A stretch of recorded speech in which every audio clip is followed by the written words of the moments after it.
Hello again. I'm coming back to the previous question about why is it so hard? Why can't I change the way I feel? Why can't I react better in the current situation, the way that I want to react, the way I want to feel that I have self-control, that I can react the way I choose, and especially why uh, problems continue to affect me and situations continue to affect me even long after the situation is over, supposed to be resolved. There is nothing else that I can do about it, but it keeps bothering me, keeps upsetting me.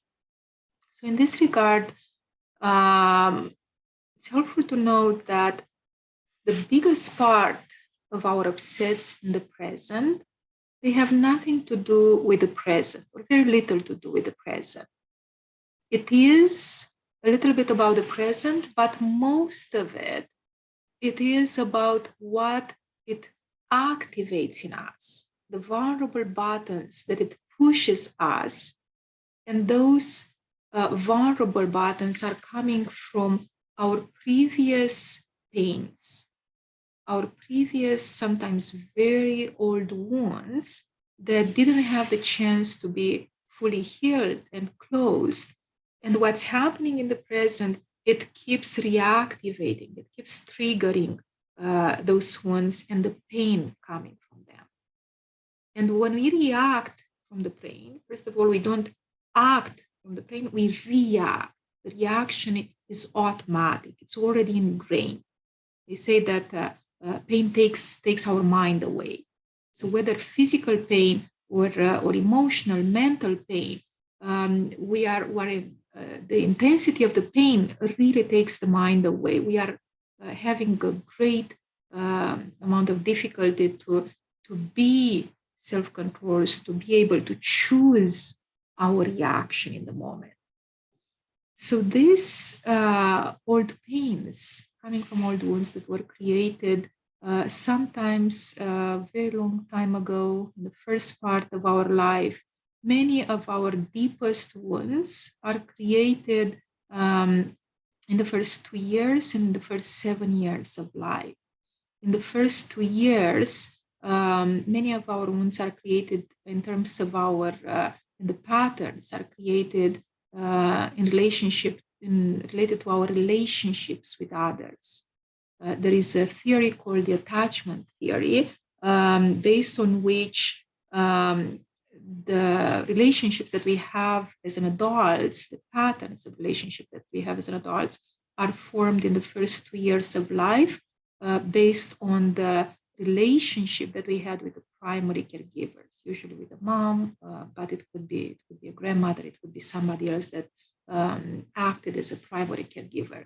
So those patterns, when at that time as babies, we learned what we can expect from others in terms of our needs to be met, in terms of how we can relate, how we can get what we need from others so we can survive in the world. Those patterns are formed, the roots of those patterns are formed at that time, and they continue to act in the present.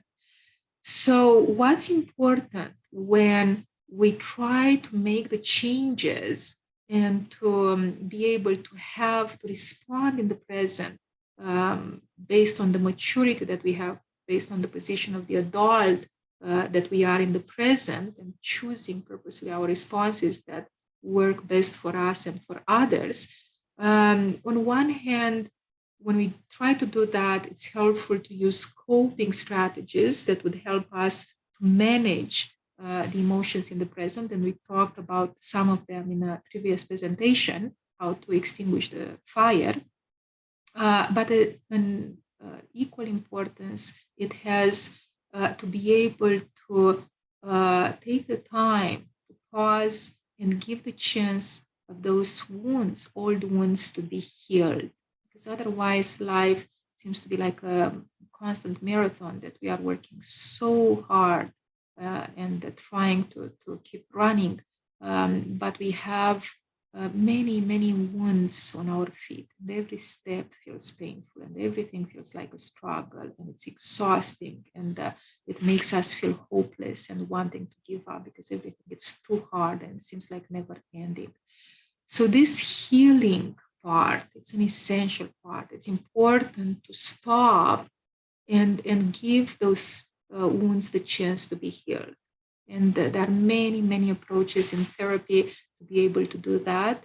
I personally I've been trained and I've been using many therapeutic modalities.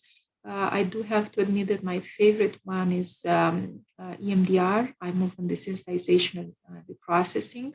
Originally, it was designed as a trauma-based treatment, and then it was extended to many other conditions.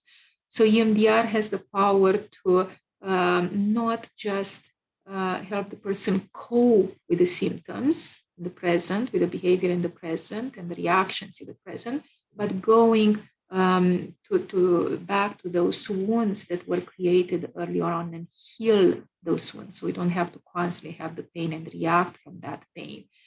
In this regard, I use a metaphor of our wounds, old wounds, and how they constantly dictate the pain, how it constantly dictates our reactions and experiences in the present.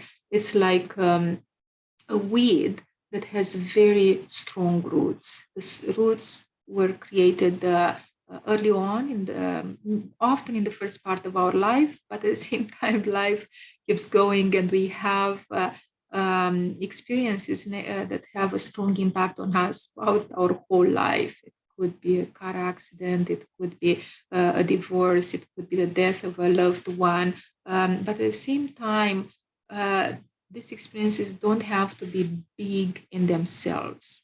In trauma treatment, trauma is defined not so much by the event that happened, but by the impact that situation had on the person.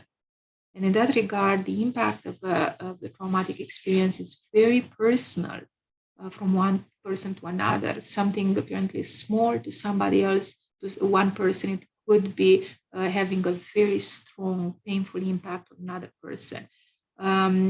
Such as, I don't know, with bullying or a teacher saying something, or things that don't generally, the situations don't affect them equally, everyone, but the response, the reaction to that situation is very personal, even within the same family.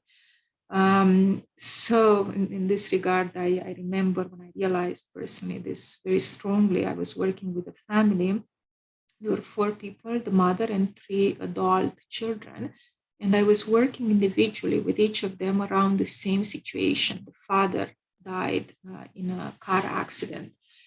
And I was truly shocked. It was, I knew it rationally, but when I experienced that, when I saw that working separately with each of them, if I wouldn't have known that they are part of the same family dealing with exactly the same situation, I could have never guessed that that's the case, because each of their stories was so different, so personal. The impact, the interpretation, the perception, the story was so completely different from one another that, again, if I didn't know that they're probably part of the same family, the same tragic situation, I could have never guessed that that was the case.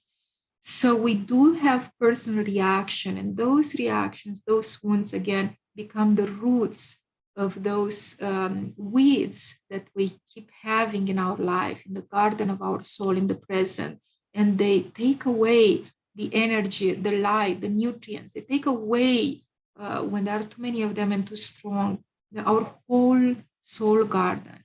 And then we struggle to plant, to bring to life our beautiful flowers and what we truly want to have in our garden. But it's very hard because there is not much energy and life force to go into these beautiful flowers, and they're taken over by, and we feel literally overpowered by this strong weeds, like trees with very strong roots.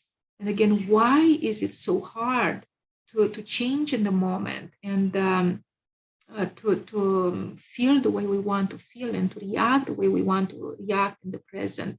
It's because the stronger the roots, the older the weed, the harder it is to pull out.